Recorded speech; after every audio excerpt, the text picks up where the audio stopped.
नमस्ते बच्चों।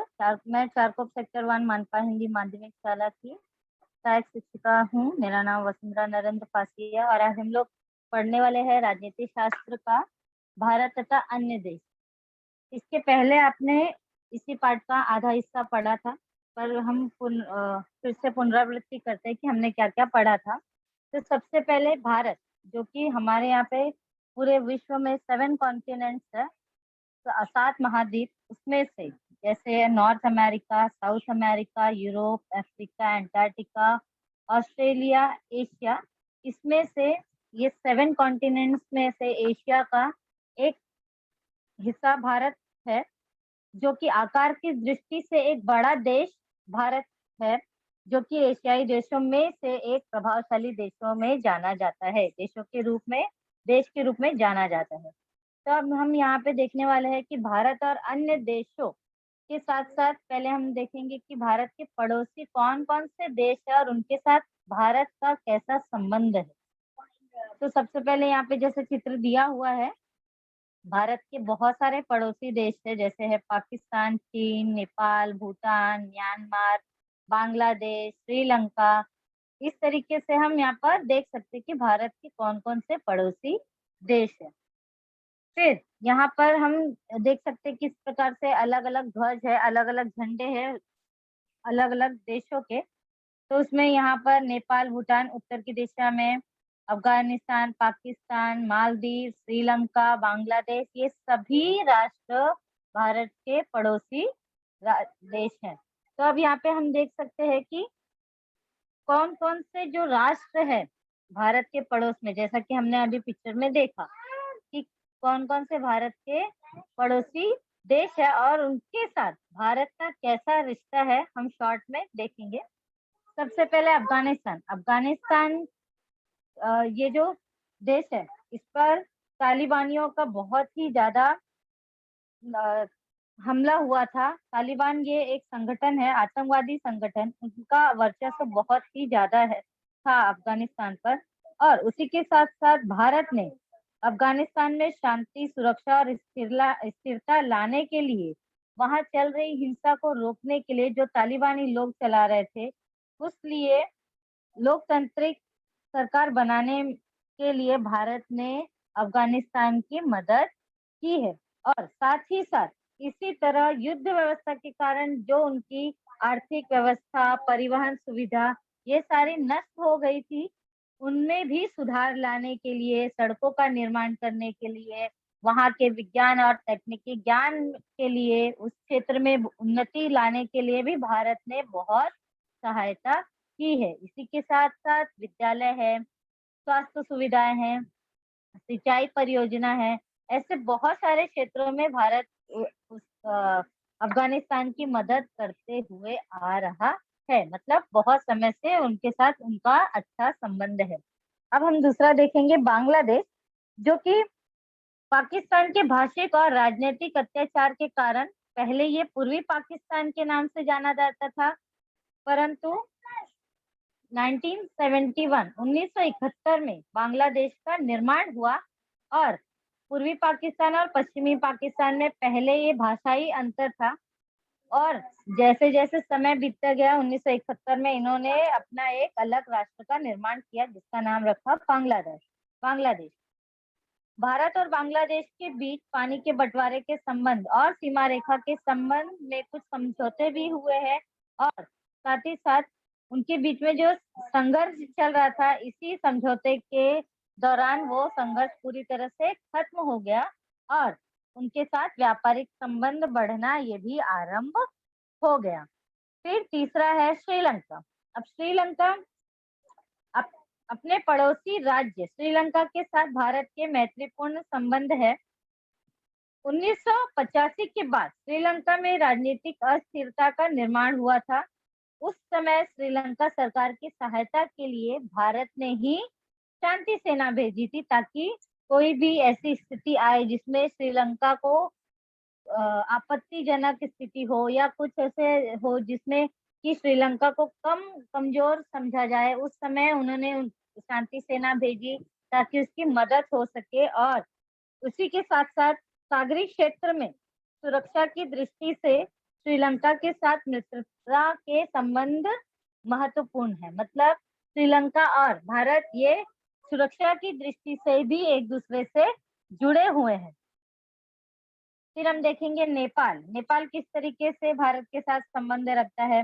नेपाल और भूटान चारों ओर से पर्वतीय भूभाग से घिरे हुए देश है। उनकी सीमाएं भारत और चीन से जुड़ी हुई है। भारत और नेपाल के बीच में मैत्रीपूर्ण संबंधों की नींव 1950 जब हमारा संविधान तैयार हुआ था, ये याद रखना बच्चों, 1950 में हमारा संविधान तैयार हुआ था। उसी समय भारत और नेपाल मित्रता समझौते द्वारा रखी गई थी।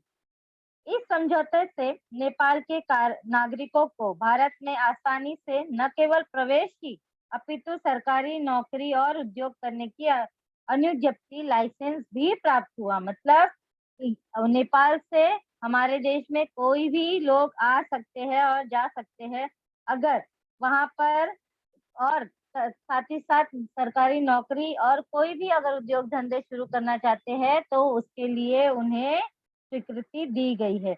नेपाल में राजतंत्र है। हाँ, 1990 में नेपाल ने लोकतंत्र की दिशा में कदम बढ़ाया। पहले तो वहां पे क्या था, राजतंत्र, राजा महाराजाओं के राज शासन चलता था। जैसे हमारे देश में भारत में लोकतंत्र है, वैसे ही 1990 के बाद हमारे यहाँ तो 1947 के बाद जैसे ही हम आजाद हुए उसी के बाद लोकतंत्र की शुरुआत हुई थी। परंतु नेपाल यहाँ पर 1990 के दशक में लोकतंत्र की दिशा में उन्होंने अपना कदम बढ़ाया था। आर्थिक प्रगति, बुनियादी सुविधाएं, अनाज संबंधी आवश्यकता, व्यापार तथा ऊर्जा के लिए नेपाल भारत पर निर्भर है। मतलब नेपाल भारत हर समय नेपाल की मदद करता है। वो कोई भी हो सके, आर्थिक प्रगति हो सके, व्यापार हो सके, अनाज हो सके, इस तरीके से नेपाल क्या है, भारत पर ही निर्भर है। और उसी के साथ साथ सबसे इम्पोर्टेंट 2015 में आए हुए भूकंप में भारत ने ही नेपाल की बहुत मदद की थी। फिर उसके बाद है भूटान। भूटान की सुरक्षा की जिम्मेदारी भी भारत पर है। और इसी के साथ साथ पानी का उपयोग करके बिजली का निर्माण करने वाली परियोजनाओं में भी भूटान और भारत इन दोनों की आपसी समझौते से उन्होंने ये परियोजना का भी निर्माण किया है। फिर है म्यांमार। म्यांमार भारत के पूर्व की ओर स्थित दक्षिण पूर्वी एशियाई राष्ट्रों को भारत से जोड़ने वाला प्रवेश द्वार है। मतलब म्यांमार से ही होकर दक्षिण पूर्वी एशियाई राष्ट्रों से भारत जुड़ सकता है। इस भाग में विकसित हो रहे रेल मार्ग और राजमार्ग के कारण दक्षिण एशिया और मध्य एशिया, दक्षिण पूर्वी एशिया एक दूसरे के साथ जोड़े जाएंगे। इस तरीके से ही भारत और म्यांमार के बीच में आर्थिक लेन देन है और साथ ही साथ भारत प्राकृतिक वायु की आयात कर सकता है। मतलब म्यांमार की मदद से ही दूसरे देशों से उसका संपर्क साधने में वो कारगर सिद्ध होगा। इस वजह से भी भारत और म्यांमार एक दूसरे से बहुत हद तक जुड़े हुए हैं। उनके बीच में एक मैत्रीपूर्ण रिश्ता है। फिर है मालदीव। आरंभिक काल से ही भारत और मालदीव के बीच मैत्रीपूर्ण संबंध रहे हैं। मतलब पहले से ही मालदीव और भारत एक दूसरे से जुड़े हुए हैं। भारत के दक्षिण में स्थित यह राष्ट्र अनेक कारणों से भारत पर निर्भर है। बुनियादी क्षेत्रों का विकास, स्वास्थ्य, यातायात जैसे बहुत सारे ऐसे क्षेत्र हैं जिसमें भारत की मदद मालदीव को चाहिए होती है और उन्होंने बहुत हद तक उनकी सहायता भी की है। वर्ष 2006 के बाद रक्षा क्षेत्र में भी सहयोग करने की शुरुआत हुई है। भारत ने मालदीव को सुरक्षा व्यवस्था मजबूत करने के लिए सहायता भी देना शुरू कर दिया है और साथ ही साथ अंतरिक्ष सहयोग, ऐतिहासिक वस्तुओं का संग्रहण, पर्यटन जैसे क्षेत्रों में दोनों राष्ट्रों में समझौते हुए हैं। इसी प्रकार आतंकवादी जैसी समस्याओं से भी लड़ने के लिए दोनों ने आपसी सहयोग से निश्चय किया है कि यदि हमारे यहाँ पर आतंकवादी हमला होता है या कुछ भी ऐसी घटना होती है तो मालदीव मदद करेगा और मालदीव में ऐसी कुछ भी घटना होती है तो भारत उसकी मदद करेंगे। तो इस तरीके से आतंकवाद से लड़ने में भी भारत ने मालदीव का सहयोग किया है। अब बच्चों हम देख सकते हैं यहाँ पर जिस तरीके से 7 कॉन्टिनेंट, जैसे कि हमने पहले ही पढ़ा था कि 7 कॉन्टिनेंट्स कौन कौन से हैं, Asia, Africa, north America, south America, Antarctica, Europe और ऑस्ट्रेलिया। तो इस तरीके से ये 7 कॉन्टिनेंट 7 महाद्वीपों में, अब यहाँ पे बच्चों दिख सकता है, यहाँ पे कॉर्नर में राइट हैंड साइड में देखो दिशा है। तो अभी तो हमने देखा कि भारत के पड़ोसी देश किस तरीके से, क्योंकि आसपास में होने की वजह से आसपास के देशों का मेलजोल, यातायात या जो भी संस्कृति परिवर्तन है वो तो होगा ही, परंतु भारत और अन्य देश जो दूर दूर के देश है, उन उस उन वो सारे देशों से किस तरीके से संबंध भारत से है वो जानने के लिए हमें पहले पता करना पड़ेगा कि कौन सा देश कहाँ पर स्थित है। इसके लिए हमें दिशाओं की जानकारी होना बहुत जरूरी है। तो यहाँ पर देख सकते हैं हम कि उत्तर दक्षिण किस ओर है, पश्चिम किस ओर है, पूर्व किस ओर है। और उत्तर और पूर्व के बीच की का जो स्थान होता है या दिशा होती है उसे उत्तर पूर्वी दिशा कहा जाता है। पूर्व और दक्षिण के बीच वाली जो दिशा होती है या वहां पर कोई देश होगा तो वो कौन सी दिशा में पड़ेगा, तो वो दिशा में पड़ेगा दक्षिण पूर्व। तो इस तरीके से हम यहाँ पे दिशा के बारे में जान गए। अब हम देखेंगे कि भारत और अन्य देश किस तरीके से आपस में जुड़े हुए हैं। सबसे पहले है भारत तथा अमेरिका। भारत और अमेरिका, ये इनका संबंध तो जग जाहिर है कि इनका भारत और अमेरिका का संबंध बहुत समय से ही रहा है, क्योंकि भारत और अमेरिका ये लोकतांत्रिक व्यवस्था के दो प्रबल राष्ट्र हैं। मतलब ये दोनों आपस में ही ताकतवर है, इस वजह से भी इनके बीच में व्यापारिक संबंध शुरू से ही रहा है। अमेरिका आरंभ से ही भारत का सबसे महत्वपूर्ण व्यापारिक साझेदार था। मतलब उनसे बहुत सारी चीजें एक दूसरे से आदान और प्रदान करते रहे हैं, आयात और निर्यात भी करते रहे हैं। और इसी के साथ साथ अमेरिका में जो भी भारत से शिक्षा या नौकरी के लिए लोग अभी से ही नहीं, बहुत समय पहले से ही वहां जाते गए हैं या जाते हैं, वहां के इन अनिवासी भारतीयों के कारण अमेरिका और भारत में सांस्कृतिक, सामाजिक और आर्थिक संबंध बढ़ते गए हैं।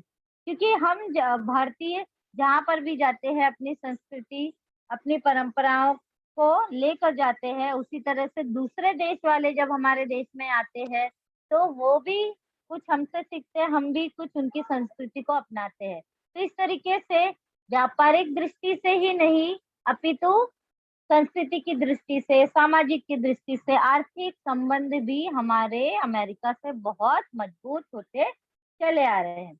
इसी के साथ साथ शीत युद्ध के बाद भारत और अमेरिका में सुरक्षा संबंधी संबंध बड़ी मात्रा में बढ़े, क्योंकि शीत युद्ध के बाद ऐसी घटना दोबारा नहीं हो, इस वजह से भी बहुत सारे राष्ट्रों में समझौते हुए हैं। और साथ ही साथ भारत और अमेरिका, इनका संबंध शीत युद्ध के बाद से ही बहुत मात्रा में बढ़ा हो। भारत द्वारा आर्थिक उदारीकरण की नीति स्वीकारने के बाद धीरे धीरे भारत की आर्थिक प्रगति की गति बढ़ने लगी। जब से भारत ने उदारीकरण मतलब पूरे विश्व में अपना व्यापार चलाने का परमिशन जब उसे मिला और दूसरे देशों ने भी जब उदारीकरण ये शुरू किया, तब भारत को भी बहुत मदद हुई और आर्थिक प्रगति में भारत हर समय बढ़ते ही जा रहा है। वर्ष 1998 में भारत द्वारा परमाणु परीक्षण करने के बाद कुछ समय तक भारत और अमेरिका के संबंधों में तनाव का निर्माण हुआ था, क्योंकि भारत और अमेरिका के बीच इस बात के लिए थोड़े मनमुटाव जैसे हो गया था कि भारत ने परमाणु परीक्षण करना चाहा था और अमेरिका ने इस पर पाबंदी लगा दी थी। इस वजह से दोनों के बीच में मनमुटाव हो गया था और साथ ही साथ समय के साथ साथ दोनों की स्थिति ठीक हो गई। और फिर इस सारी घटनाओं को, इन सारे मनमुटाव को दूर करने के लिए इनके बीच, अमेरिका और भारत के बीच बहुत सारी चर्चाएं भी हुई और साथ साथ बहुत सारी बैठकें भी ली गई थी और साथ ही साथ अमेरिका को यह विश्वास हो गया कि भारत परमाणु हथियारों का दायित्व पूर्वक उपयोग करेगा। इसके बाद भारत और अमेरिका के संबंधों में आमूलाग्र परिवर्तन भी हुआ। जैसे जैसे अपनी बातें साबित करने का मौका मिला भारत को, तो अमेरिका ने भी समझा और साथ ही साथ जब ये दोनों के बीच में मनमुटाव ठीक हो गया और उसी के बाद अगर हम देख सकते हैं कि आज तक अमेरिका और भारत ने बहुत के संबंधों में बहुत आमूलाग्र मतलब बहुत ही अच्छा परिवर्तन हुआ है। फिर अब देखेंगे हम उसके बाद कि वर्ष 2008 में अंतरराष्ट्रीय परमाणु ऊर्जा आयोग ने मान्यता दी भारत को। फिर यहाँ पर जिस तरीके से 2005 में सुरक्षा संबंधी सहयोग का समझौता हुआ था और उसी के बाद प्रधानमंत्री डॉक्टर मनमोहन सिंह और अमेरिका के अध्यक्ष जॉर्ज बुश के बीच में यह समझौता हुआ और 2008 में इस समझौते के बाद परमाणु ऊर्जा परीक्षण के लिए मान्यता भी दी गई। फिर हम देखेंगे कि भारत और रूस में किस प्रकार का संबंध है और किस तरीके से उनका रिश्ता है। तो सबसे पहले भारत और सोवियत संघ जो कि वर्तमान में रूस के बीच प्रारंभ से ही मित्रता का ही संबंध रहा है। शीत युद्ध के बाद, जैसा कि हम लोग ने पहले भी पढ़ा था कि शीत युद्ध ये बहुत ही घातक युद्ध साबित हुआ था। इसी के साथ साथ जब शीत युद्ध हुआ उसके बाद सभी राष्ट्रों ने मिलकर यह समझौता के ऊपर हामी भरी कि हम ये स्थिति फिर से नहीं होने देंगे या दोबारा ये युद्ध ना हो ऐसा प्रयास करेंगे। उसी के बाद भारत और रूस ये दोनों देश भी नजदीक आए और इन्होंने मित्रता का समझौता किया जो कि 1971 में किया गया था। इसी के साथ साथ आर्थिक और तकनीकी वैज्ञानिक सहयोग को भी दोनों देशों ने मिलकर एक साथ बढ़ावा दिया और प्रोत्साहित किया। सोवियत संघ का विघटन हो जाने पर भारत ने रूस के साथ संबंध बढ़ाने का प्रयत्न किया। आरंभ में रूस की राजनीतिक और आर्थिक समस्याओं के कारण संबंधों में अधिक सुधार नहीं हुआ, मतलब वो ज्यादा अच्छी तरीके से नहीं चला, परंतु 1996 के बाद भारत और रूस के बीच का संबंध धीरे धीरे सुधरने लगा और इसी के साथ भारत में सैन्य सामग्री का उत्पादन, खनिज तेल उत्पादन जैसे क्षेत्रों में भारत और रूस ने संयुक्त परियोजनाओं की भी शुरुआत की और अपनी आपसी जो रिश्ते हैं उसको मजबूत बनाने की एक कदम बढ़ाया दोनों देशों ने। फिर हम देखेंगे भारत और यूरोपीय देश किस तरीके से उनके बीच में कैसा संबंध है। यूरोपीय राष्ट्रों और भारत के बीच व्यापारिक संबंध है। प्रमुख रूप से जर्मनी और फ्रांस भारत में प्रौद्योगिकी क्षेत्र में बड़ी मात्रा में निवेश करते हैं। इसके अतिरिक्त भारत को यूरोपीय राष्ट्रों की ओर से शस्त्रास्त्र निर्मित का तकनीक ज्ञान भी मिलता है।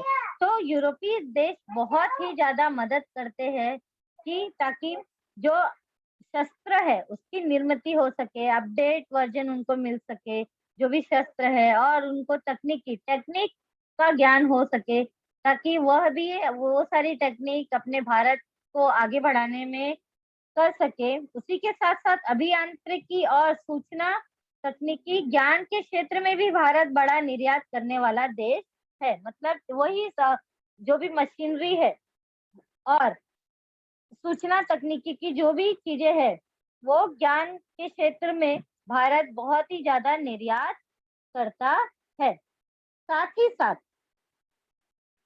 आतंकवाद, ऊर्जा अनुसंधान, रेल प्रबंधन आदि अनेक क्षेत्रों में भारत ने यूरोपीय राष्ट्रों के साथ समझौते किए हैं। जलवायु परिवर्तन, स्वच्छ ऊर्जा, सुरक्षा उत्पादन, साइबर सुरक्षा, अनुसंधान, रेल प्रबंधन, आपात प्रबंधन, हवाई सुरक्षा तथा इन सभी संदर्भों में बहुत सारे जो समझौते किए गए हैं उसमें से ये जो भारत का विकास होने वाला है वो बहुत ही प्रगतिशील दृष्टि से देखा जा सकता है। फिर इसके बाद हम देखेंगे बच्चों कि भारत और अफ्रीका महाद्वीप इनके बीच में कैसा संबंध है। भारत और अफ्रीका महाद्वीप के सहयोग के लिए भारत ने सप्रयोजन कदम उठाए हैं। मतलब बहुत सारी आइडियाज के साथ, बहुत सारे अपने प्रस्ताव के साथ भारत और अफ्रीका महाद्वीप एक दूसरों के साथ जुड़ने के लिए उन्होंने बहुत सारी प्लानिंग की है। उसी के तहत सप्रयोजन के साथ उन्होंने कदम उठाए हैं। अफ्रीका के साथ निकट के संबंध होना दोनों की दृष्टि से लाभदायी है। अफ्रीका के अनेक देश तीव्र गति से आर्थिक उन्नति कर रहे हैं। भारत ने अफ्रीका में युवा वर्ग का सर्वांगीण विकास होने के लिए सहायता करने की तैयारी दिखाई है। अफ्रीका के जो भी युवा वर्ग है उनका विकास करने के लिए, उन्हें शिक्षा प्रदान करने के लिए अलग अलग स्किल या टेक्निक, स्वास्थ्य विज्ञान, प्रौद्योगिकी, कृषि में अन्य अन्य कौन सी तरीके से खेती की जाती है, या पर्यटन, और जो पर्यटन के जो क्षेत्र है ताकि जो पैसे पर्यटन के माध्यम से अफ्रीका महाद्वीप में आएंगे, तो ऐसे बहुत तरीके से भारत की मदद अफ्रीका महाद्वीप द्वारा भी की गई है और भारत ने भी अफ्रीका महाद्वीप की सहायता की है। तो यहाँ पर हम देख सकते हैं कि भारत की ऊर्जा की आवश्यकता की पूर्ति अफ्रीकी राष्ट्रों द्वारा हो सकती है। तो भारत उस तरीके से भी एक आशा की दृष्टि से अफ्रीका को देखता है कि वहां पर से हमें क्या मिल सकते हैं, ऊर्जा उत्पादन करने की टेक्निक भी मिल सकती है, मदद मिल सकती है। वर्ष 2015 में भारत और अफ्रीका भारत शिखर परिषद संपन्न हुई थी और अफ्रीका के सभी 54 मतलब 54 राष्ट्रों के प्रतिनिधि वहां पर उपस्थित थे इस परिषद में, शिखर सम्मेलन में। इस परिषद में अनेक वैश्विक समस्याओं पर चर्चा की गई, जैसे जलवायु परिवर्तन, आतंकवाद, समुद्री तस्करी आदि वैश्विक समस्याओं पर इस परिषद में चर्चा की गई थी, ताकि जिनको मदद की आवश्यकता है उन पे मदद हो सके, या आतंकवाद को रोकने के लिए कुछ अगर उपाय हो सके तो उस चर्चा के माध्यम से शिखर सम्मेलन में सभी के सामने रखा गया। फिर हम यहाँ पे देखेंगे बच्चों की भारत और इंडो पैसिफिक। अब इंडो पैसिफिक क्षेत्र ये है क्या? जैसा कि नाम से ही स्पष्ट है, हिंद मतलब इंडो यानी हिंद महासागर, इंडियन ओशन और प्रशांत पैसिफिक यानी प्रशांत महासागर के कुछ भागों को मिलाकर जो समुद्र का एक हिस्सा बनता है उसे हिंद महासागर क्षेत्र, इंडो पैसिफिक एरिया कहते हैं। वहीं इस क्षेत्र में शामिल देशों को इंडो पैसिफिक देशों की संज्ञा दी गई है। मतलब इन जो भी क्षेत्र में हिंद महासागर और प्रशांत महासागर के जो बीच का हिस्सा है, यहाँ पर बच्चों पिक्चर क्लियर नहीं है, तो हिंद महासागर और प्रशांत महासागर के बीच का जो भी हिस्सा है उस क्षेत्र में हिंद प्रशांत क्षेत्र के नाम से जाना जाता है। और इस क्षेत्र में जो भी देश शामिल होते हैं उससे इंडो पैसिफिक क्षेत्र की संज्ञा दी गई है। जैसे प्रमुख रूप से इसमें जापान, ऑस्ट्रेलिया, न्यूजीलैंड, दक्षिण पूर्वी एशियाई राष्ट्रों का समावेश है।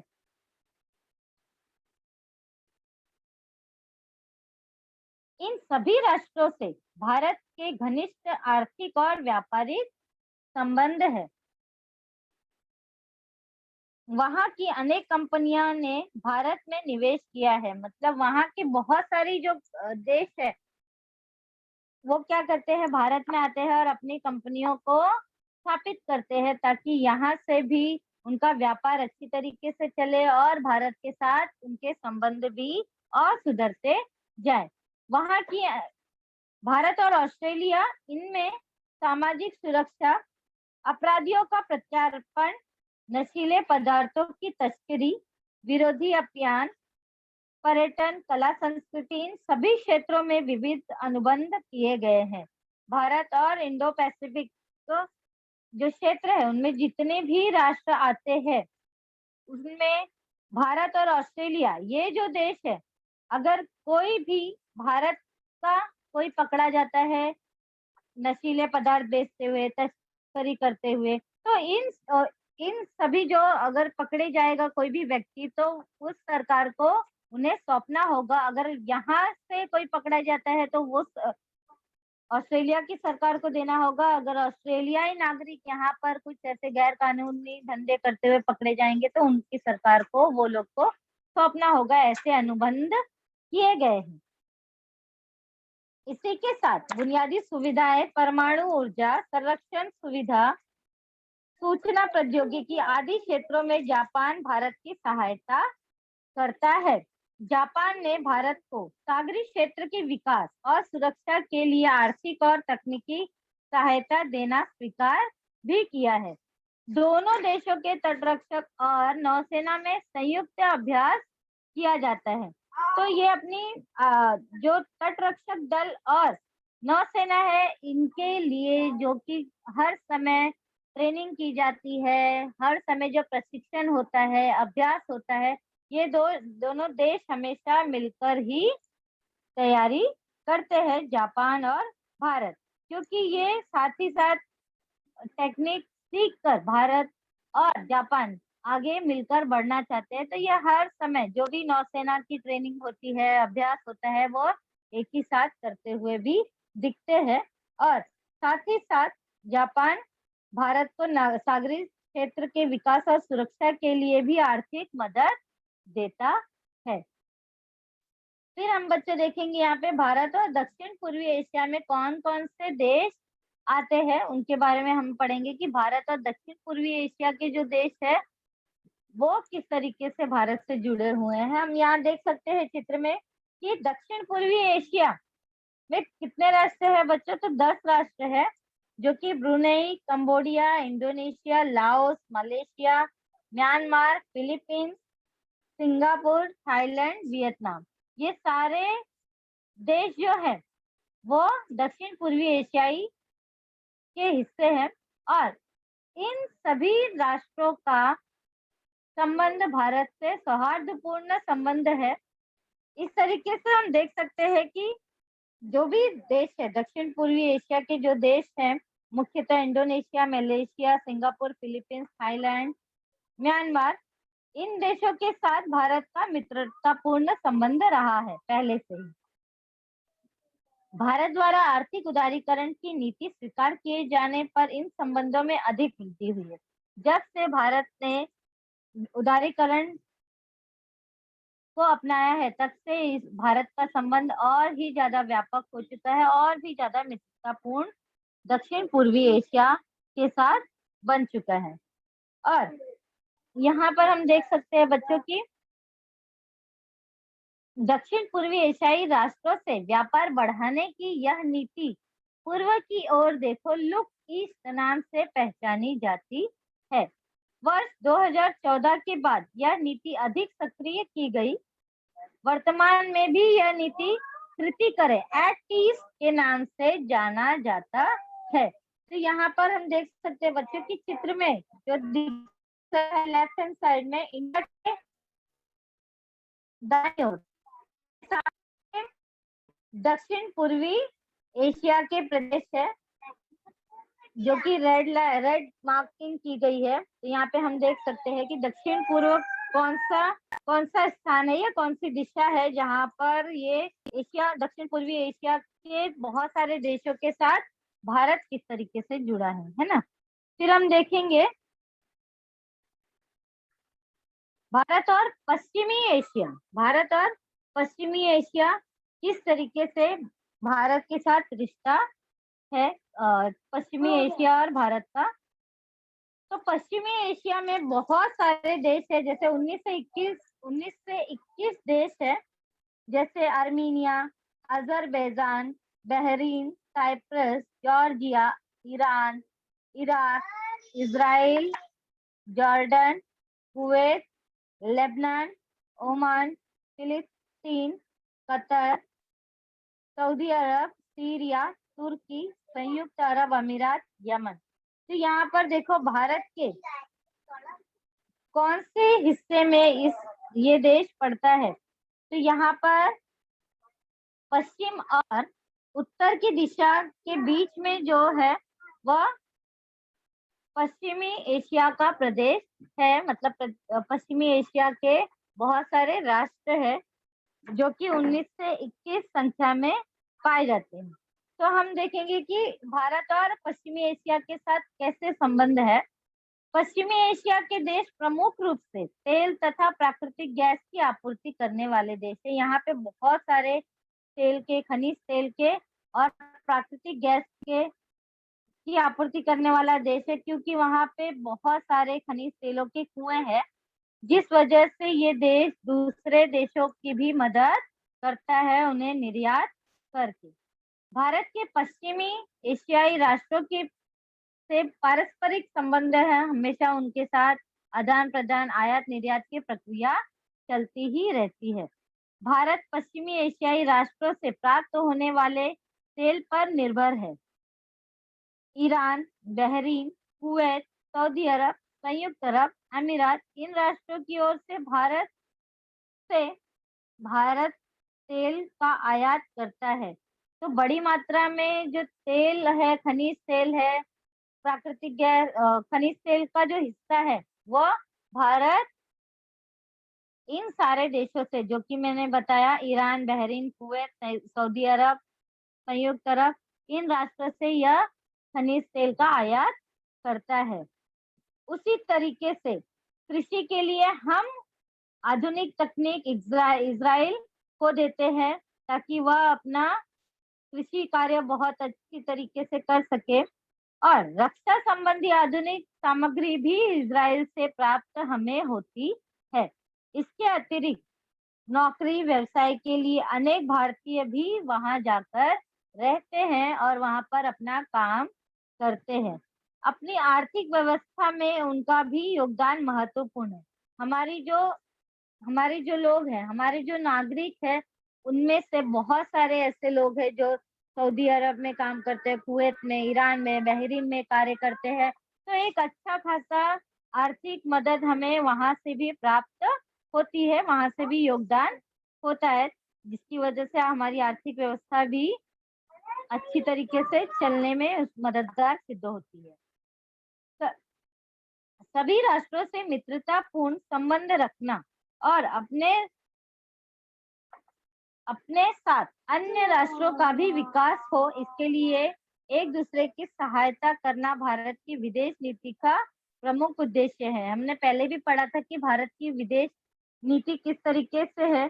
तो विदेश नीति इसीलिए ही बनाया गया है ताकि एक देश दूसरे देश से जुड़े रहे और आपसी सहयोग से, आपसी आदान प्रदान से, आपसी मदद से ही आगे बढ़ सके। अगर हर कोई विश्व में एक देश का दूसरे देश से दुश्मन होगा तो कुछ भी कारगर सिद्ध होने वाला नहीं है। अगर पूरे विश्व में शांति होगी, पूरे विश्व एक देश दूसरे देश की मदद करेगा, तभी जाकर सभी राष्ट्र एक साथ आगे बढ़ सकेंगे, ना कि एक दूसरे को हरा कर।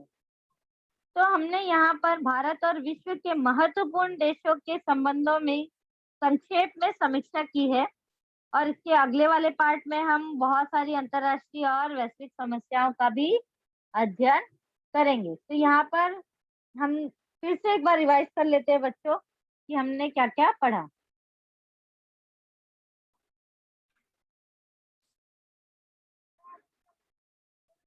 सबसे पहले तो हमने 7 कॉन्टिनेंट्स के बारे में पढ़े, जो कि north America, south America, Europe, Africa, Antarctica, Australia, Asia. Asia में से भारत ये एशिया का प्रदेश है, एशिया का राष्ट्र है, और ये अपने में ही बहुत ही सफल राष्ट्रों के माध्यम से दुनिया के सामने है, और भौगोलिक और राजनीतिक दृष्टि से एशिया महाद्वीप में भारत का बहुत ही महत्वपूर्ण स्थान भी है। फिर हमने देखा कि भारत के कौन कौन से पड़ोसी देश है जो कि सबसे निकट वाले हैं। पाकिस्तान हो गया, चीन हो गया, भारत, बांग्लादेश, म्यांमार, श्रीलंका, नेपाल, भूटान। तो ये अपने देश से पड़ोसी, अपने भारत के पड़ोसी देश है। और उसी के साथ साथ उनके साथ किस तरीके से संबंध है, क्योंकि भारत हर एक दूसरे से दोस्ती का ही संबंध चाहता है, इसलिए वो जितना हो सके उनकी मदद ही करता है।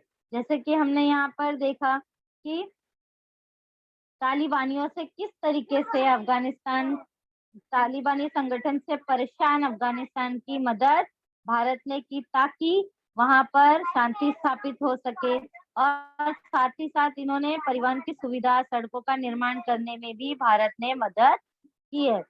फिर यहाँ पे हम लोगों ने देखा कि नेपाल, भूटान, म्यांमार, मालदीव, इनके साथ किस तरीके से हमारा संबंध है। फिर भारत और अमेरिका, ये दोनों आपस में पहले से ही जुड़ते चले आए हैं, हमेशा ही इनके बीच में मैत्रीपूर्ण संबंध ही रहा है। डॉक्टर हमारे प्रधानमंत्री जो पहले थे, डॉक्टर मनमोहन सिंह और अमेरिका के अध्यक्ष जॉर्ज बुश के बीच में बहुत सारा समझौता हुआ है परमाणु ऊर्जा को लेकर। और उसी के बाद से ही हमें 2008 में इस समझौते के बाद परमिशन भी मिल गई, ताकि हम अपनी परमाणु ऊर्जा का परीक्षण कर सके।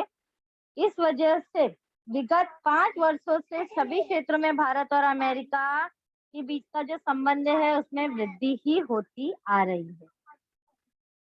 फिर हमने देखा कि भारत और रूस किस प्रकार से है और भारत और रूस का संबंध किस तरीके से है। तो बहुत सारी चीजों में रूस भारत की मदद करता है। और सोवियत संगठन का विघटन होने के बाद 1996 में इन दोनों के बीच में, भारत और रूस के बीच का संबंध और भी ज्यादा मजबूत हुआ। फिर हमने देखा कि भारत और जो यूरोपीय देश है वो किस तरीके से एक दूसरे से जुड़े हुए हैं। तो यूरोपीय राष्ट्रों से बहुत मदद मिलती है हमें, भारत को शस्त्र ज्ञान में या तकनीकी ज्ञान में। और साथ ही साथ भारत इन जो राष्ट्रों को, जो यूरोपीय देश है, उनको अभियांत्रिक और सूचना प्रौद्योगिकी की जो भी सामान है, जो की वस्तुएं हैं, वो निर्यात करता है। और इसी के साथ साथ आतंकवाद, ऊर्जा अनुसंधान, रेल प्रबंधन, ऐसे बहुत सारे क्षेत्र हैं जिसमें यूरोपीय राष्ट्रों के साथ संबंध समझौते किए गए हैं। फिर हमने देखा कि भारत और अफ्रीका महाद्वीप किस तरीके से एक साथ जुड़ा हुआ है। तो अफ्रीका में बहुत सारे जो युवा वर्ग है, क्योंकि युवा वर्ग ही देश को सक्षम और आगे बढ़ाने में मदद मिलती है, ऐसा माना गया है। इसी वजह से अफ्रीका के जो एक युवा वर्ग है उनका विकास करना, कौशल, स्वास्थ्य विज्ञान, प्रौद्योगिकी, इन सारे क्षेत्रों में भारत ने अफ्रीका की मदद की है, ताकि हमारे और अफ्रीका के बीच जो तीव्र गति से आर्थिक प्रगति हो रही है वो उसी तरीके से होते रहे और हमारे बीच का जो संबंध है वो मैत्रीपूर्ण ही रहे। साथ ही साथ अफ्रीका के 54 राष्ट्रों के प्रतिनिधियों की उपस्थिति में जलवायु परिवर्तन, आतंकवाद, समुद्री तस्करी आदि वैश्विक समस्याओं पर चर्चा भी की गई है, ताकि इन सारी जो समस्याएं हैं उनसे रोकथाम हो सके। और भारत और इंडो पैसिफिक, ये बहुत ही ज्यादा इम्पोर्टेंट है बच्चों, तो इसे एक बार फिर से पढ़ोगे आप और समझोगे। जैसा कि मैंने बताया कि इंडो पैसिफिक ये क्षेत्र का अर्थ क्या है, तो सबसे पहले इसका अर्थ जान लेंगे तो हमें पता चल जाएगा कि ये है क्या। इंडो मतलब हिंद, पैसिफिक मतलब प्रशांत महासागर। तो हिंद महासागर और प्रशांत महासागर के का जो हिस्सा है उस हिस्से को मिलाकर हिंद प्रशांत क्षेत्र का निर्माण किया गया है। और इस जो क्षेत्र के करीब करीब जो भी देश हैं जो देश इनमें शामिल होता है ये क्षेत्र के अंदर, उसे इंडो पैसिफिक देशों की संज्ञा दी गई है, मतलब उस नाम से वो जाना जाता है। तो इस तरीके से बच्चों मैं अपना लेक्चर यहाँ पे खत्म करती हूँ। अगर किसी को कुछ डाउट है तो पूछ लो।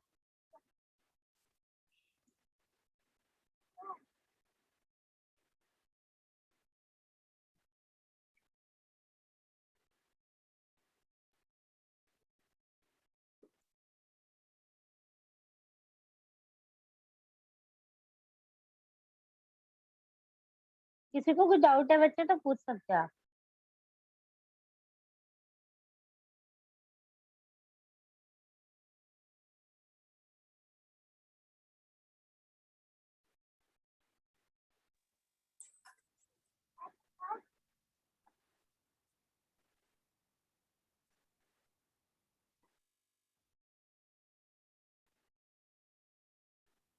मिस किसी के रेज हैंड नहीं है, आप लास्ट स्टेटमेंट दे दीजिए और क्लास एंड कर दीजिए मिस।